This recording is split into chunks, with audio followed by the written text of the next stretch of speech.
Welcome back to another episode here at Rusted Up Garage where we're going to work on digicals.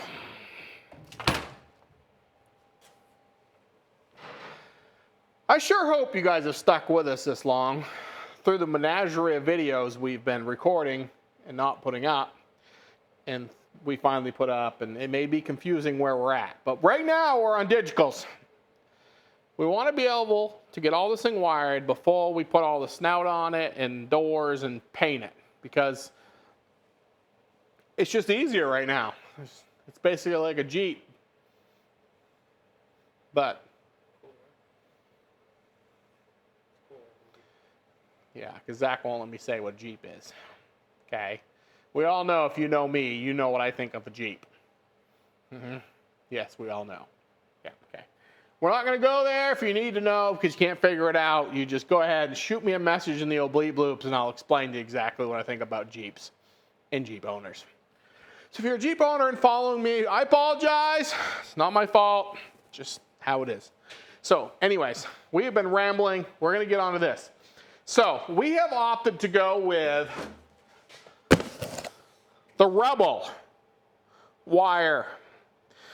It's made for real rods. It says right here. Real rods, yep. We're doing the 16 circuit with LEDs. You're saying LEDs? Yeah. Yeah, we've replaced all the lights on this thing, not that you've seen that yet, with LEDs. So we might as well go ahead and get the one with the LED flasher. That way we want to go buy an extra flasher. Make sense? Exactly. That's what I thought. So nothing's labeled yet. They give you all the stuff to label it in case you end up changing things, which we will, because even though the way it's wired, it's not going to necessarily be the way that it's wired. So for us, it made more sense to go this way than factory. Why? Why? Why don't you want that nice bulkhead? Why don't you want all them extra wires? Because we don't need them, okay? We just don't need all that extra crap on this truck. This truck is pretty basic. Not really. We're going to add a ton of wiring to it. Okay, well, what we need from the main harness is pretty basic. Now, of course, we're doing all the rest of the Holley install, and I got another special treat, too, in the digicals. Yeah, look at that over there. Huh? Can't tell what that is? Yeah, that would be the Viper. Push button, start, and door locks, and security. This thing is going to be like brand new 2024 with the bleep bloop on the keys. Yeah, sure is. Is it going to work? We hope so. So, you're probably going to want to stick around for this one because we're going to get all this wiring to do something. And we're going to wire in the Viper and the door lock stuff. Now, this video is going to stretch out, okay? So, by the time you see this video, we'll probably be 3 weeks, 4 weeks into this project. Okay, I'm just giving you a warning right now. You're going to see a different shirt on me at least 6 times. Okay?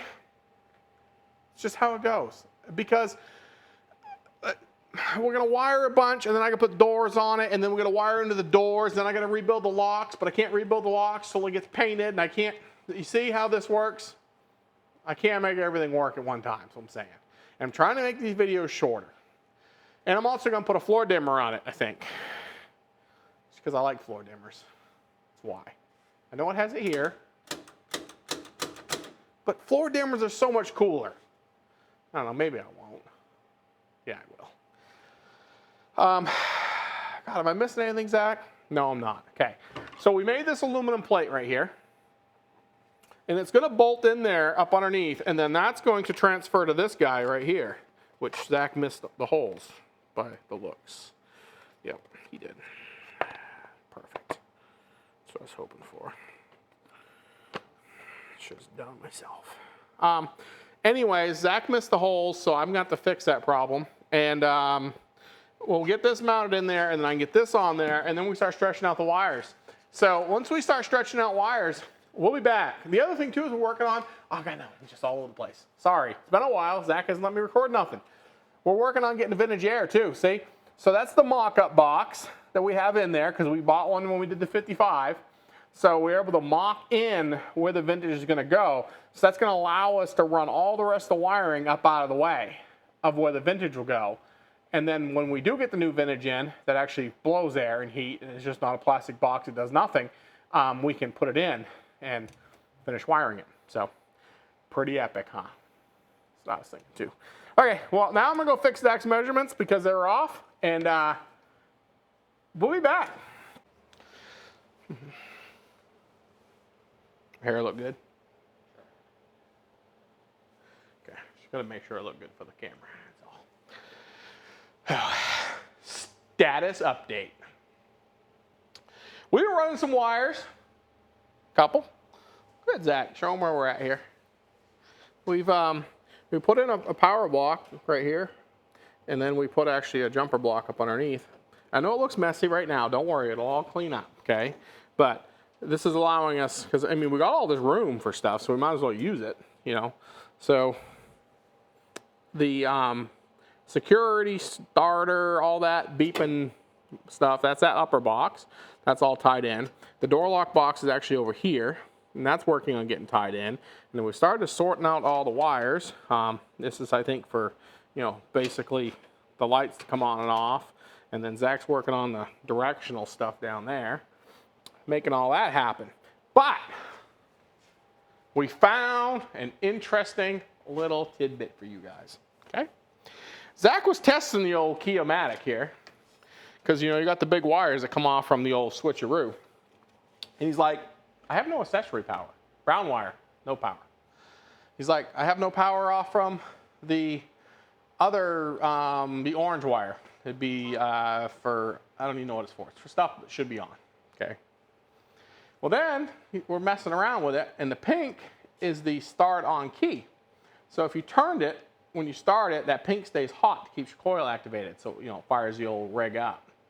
And we roll key back, stays on, and obviously rig stays running, okay? Well, we noticed that it was intermittent when we were messing with it. Like, if you just jig a little bit, it'd turn off, on and off, on and off, on and off, on and off, on and off. So we did a little bit of work, and we took some stuff apart, and I don't even know where it is. I think Zach threw it in the dump. Time out. Time in. Okay, so this is your ignition switch right here. And how this gadget works is when you turn your key, it pushes a rod, and it literally runs this rod back and forth on this little slider, okay, in here, the little pot slider. So really stealing one of these is really easy. If you can get a hold of that, you can just, you know, push it, whatever, okay. So what we determined was this guy is actually grutted up and bad inside, and it loses power. So remember when we broke down on the way home with this truck? And we noticed that people had been in and out of the coil and done a bunch of just like they were chasing the ignition problems down in this truck. I think everyone's been chasing this thing, where the key just bumped a little bit going down the highway, and it would lose connection, hence shutting the truck off.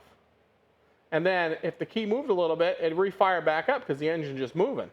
And then it shut off. So when I was doing all that, it sounded like it was key banging and all that. I think she was losing connections when it blew the muffler off. Because we couldn't figure out the ignition coil. I mean, but when we went to start testing stuff, this was it. So I would almost bet my paycheck on that this was the problem the whole time everyone's been chasing in this truck. And it was just by coincidence when Zach started checking, it had no accessory power. And that's what brought us to start chasing this thing. So this was a $20 part. And I'm pretty sure that's what everyone thought on this truck, why they ended up just unloading it, because no one could keep it running. Interesting, huh? Well, the things you know, okay? Things you know. But anyways, we're in a good run here. We did mount the old Holly. That's going down there, okay?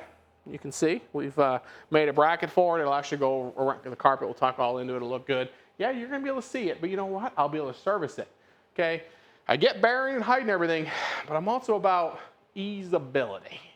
And I want to easeability anything on this truck. So that's why we've kind of gone this route with how we're wiring it. So now that that's done, I got to work through the front stuff. Okay, we got, obviously this is a bunch of stuff, and then this all needs to go to the back, and we got stuff over there that I haven't worked through. And then this right here is to go,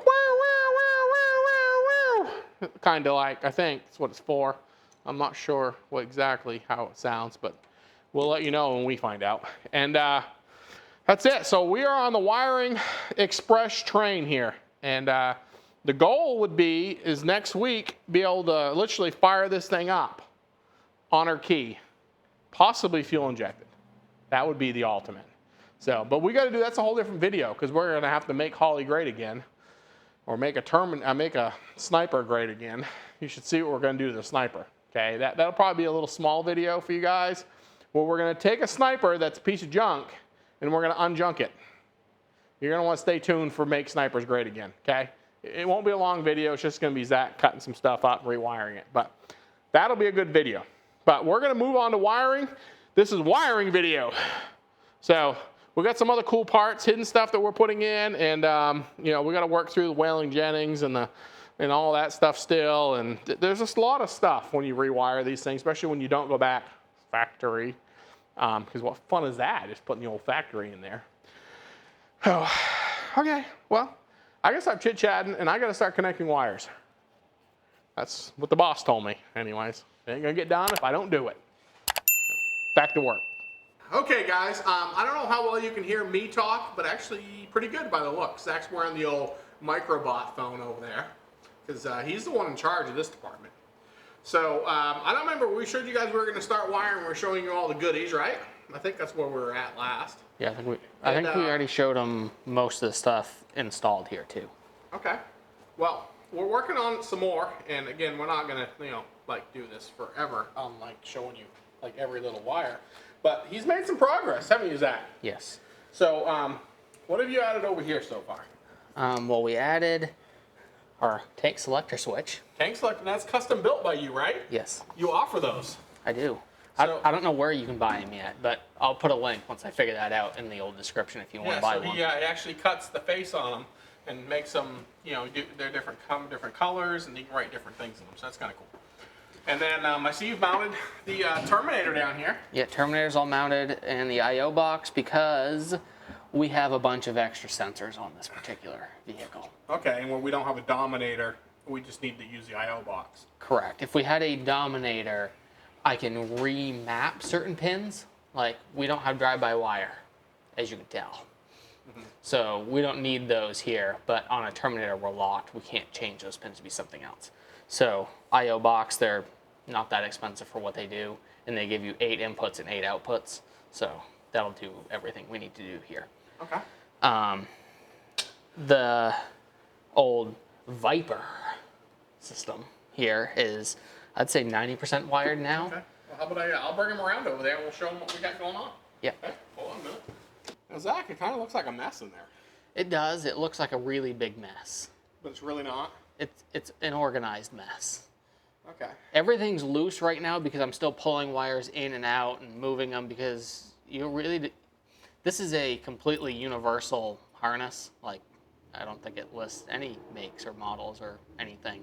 So the wires aren't necessarily in the right location for this install, but they might be for yours. Okay, so yeah, it's one of them universal ones. So it will all neaten up once he gets in there. So, but yeah, you can see the Viper's back in the corner over there. Electric toe box is over here. Obviously his wiring and stuff. Like I said, it's a little bit messy, but I know it will all be straightened up once he goes. So you got cables down there looping. What are all those? That is the steering column, okay. And you know, the old factory connector basically blew apart in my hand, so I just put a Deutsch connector on it. Okay, and then once you get all this cleaned up, our fuses will be nice and neat down there. Once you finish that harness, get it cleaned up. Yep. Okay, and then you can see the Terminator over there. Yep. Sweet. So you're moving right along. Yep. On this, getting stuff. Your wiring pile is definitely getting smaller. Yes, that's really all that's really left is the electric door locks. That's the last big thing. Well, other than the Terminator, but that's going to be later in this video. Yes. The wiring, some of that wiring, or maybe in the next video. Actually, I don't know. Okay, it's going to be in a video. And then out here, I see you've got stuff out the firewall. You haven't loomed it yet. Going to wait on the looming to get back to clean that up, and then you got this is all the front. Oops, sorry guys. This is all the front headlights and etc. Yep. And you haven't loomed anything yet over here.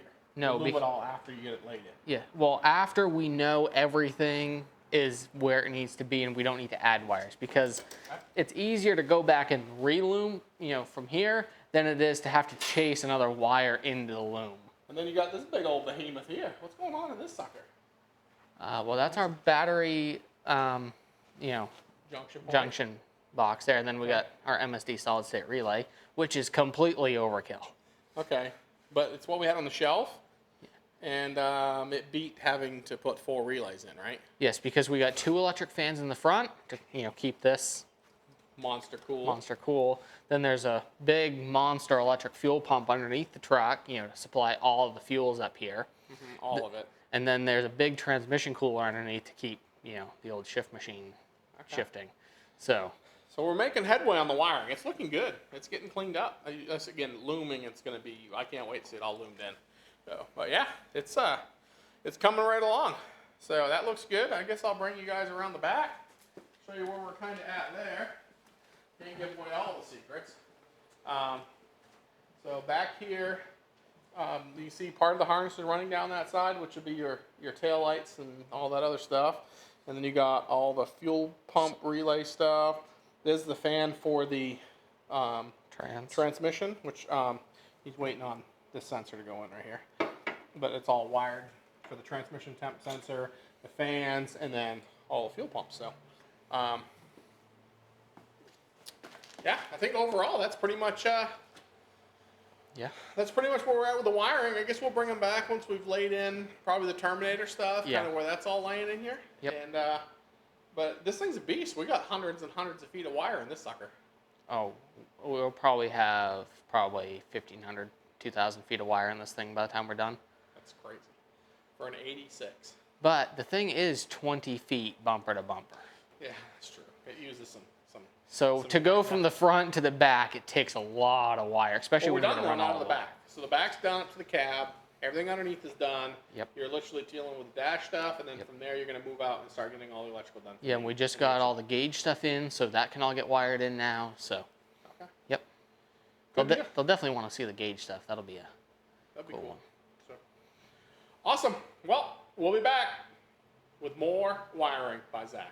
Okay, so we're doing a follow-up on your wiring job, and we do understand that you're shaking really bad. And I'm shaking real bad, and you're gonna get mad at me. Yes. But this is like months after the wiring, so it's a little out of order. So you kind of get a sneak preview of a couple things in this video, which you won't see until the next couple of videos. But okay, just pretend you didn't see some of the stuff you're about to see, right? Basically. Okay. But we wanted to finish up this wiring video showing you how we finished completing it up. So I'm going to bring them into here without showing them too much. You did finish up getting the whole thing wired up, right? Yeah, so the relay is all wired in. The whole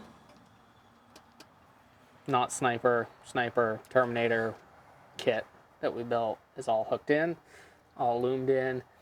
The whole firewall's loomed across. Yeah, look at that. See how nice and neat that is going across there now? And all the way down to the starter. I mean, it's all in fire rated stuff too. You got the old fire protector on down there. Yep, it's all fire rated. So we don't do the old burning of the burners.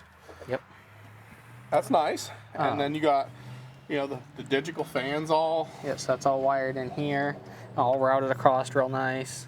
You're not even showing them. You're shooting way over there. No, I am. I'm just giving them the little rundown. I gotta be careful. I can't show them too much because, I mean, basically, this video is too far ahead of where it should be because we are horrible and forgot to record this. And then, what do we got over here? Got this is where the wiring comes out. Okay. All that's loomed into the old wipers. Okay. So that's all finished off, and that all looks very nice. And all laid across and in for your headlights, which you can't really see. It's dark down there. Start. Might be able to see it, but yeah. There you go. Yeah, so and all that routes through, and because factory would have routed it like up here, or basically wherever they could. We routed it through the front and behind the grill, so it's hidden. So yeah, that all came out good. So I guess we'll go inside. We'll kind of show them what gauge setup you did, and how much neater all that looks.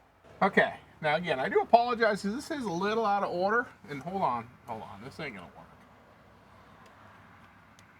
There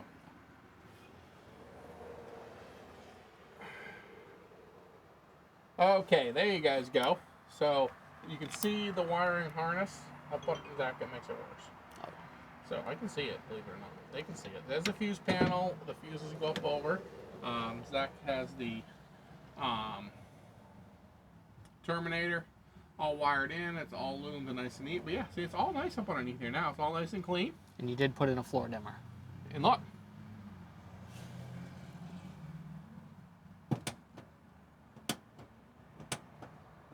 Yeah, that's right. I did put in a floor dimmer. So I guess we're gonna come up here and show you the gauges that we got going on here. Okay, so now we're on the gauges and the gauge cluster. He can back up so you can kind of see the whole view of the unit. So it's got a Holley 7-inch right there, and these are actually Holley CAN bus gauges. They're also the same as Speed Hut gauges. You know, if you want these style gauges, that's what they are. So we went with two fuel gauges, one for each tank, so we didn't have to flip. And then we went with water temperatures and oil pressures down here. And then on here, we have the GPS that's actually up there. You know, pretend you don't see the hood, but that feeds this speed because currently we're still running the Turbo 400, and we don't want to spend the ridiculous amount of money to get the pulse generator to just send the pulses to the screen when it'll get the GPS signal and work just fine. It's also got trans temp, fuel pressure, RPM, and voltage. And that's really all on this. And then we did mount the Terminator screen down here. Just, you know, pretend you don't see that, but that gives us any extra data that we need for, you know, whatever, because we can customize that as well. So that's pretty much it, I think. Yeah, so pretty much, you know, that's the wiring in a nutshell. Everything else is pretty straightforward. The Rebel kit worked phenomenal. Yep. It was perfect for what we needed, and then obviously we laid everything else in, and it worked really well. So, I mean, overall, I'd definitely go that route for something like this. Yeah, where you don't necessarily have a, you know, specific, you know, I don't even know the word I'm looking for, but like you don't want to run a factory kit because you don't need all of what it has, or if you just have something that a factory kit doesn't exist for, you know, and just want to update your wiring. Wires were all labeled real nice, plenty of length on everything for your average install. Actually, I think it was even long enough to go all the way to the bed, right? Yeah, it made it all the way to the back on this truck. Yeah, we didn't have to extend anything, so. Yeah, it all worked out really good. Yeah. So, yeah, I'd say the wiring was a success, and everything works. And, yeah, I guess you got any wiring questions, you can shoot him a holler. But this kind of goes with the video of him doing the Holley. I know we said that we're going to be doing that afterwards, kind of a little out of order here. And actually, what I'll probably do too is I'll put a link in the descriptions somewheres. So, because we're going to start offering some files and stuff. So what I'll probably do is I'll probably include this dash file. Okay. That way, if you have a 7-inch dash and want to use this was one I've created. So I'll put that there so you guys can. It says everything. It has the directionals on it and everything. Yeah, directionals. It has high beam, low beam. High beam indicator. It also has fans. Let me actually flip. So the fan indicators are up there. It's also got an ice cube one when the air turns on. Well, they don't even know about that yet. Oh, yeah, they don't, but we'll show them anyways. So, and yeah, that's a fan overwrite. Maybe I'll put a little document on how to make one of those in the descriptions too. Okay. So that way, if you don't know on a Holley how to actually make that work. But yeah, that's pretty much it, I think. Cool. Well, I guess on to the next video. And wiring is complete. Yep. And I believe we're going to be probably putting the body together in the next video, although it appears in this video that some of it's together. Just pretend it's not, okay? Yeah. Right. So, we'll see you next time. Peace out.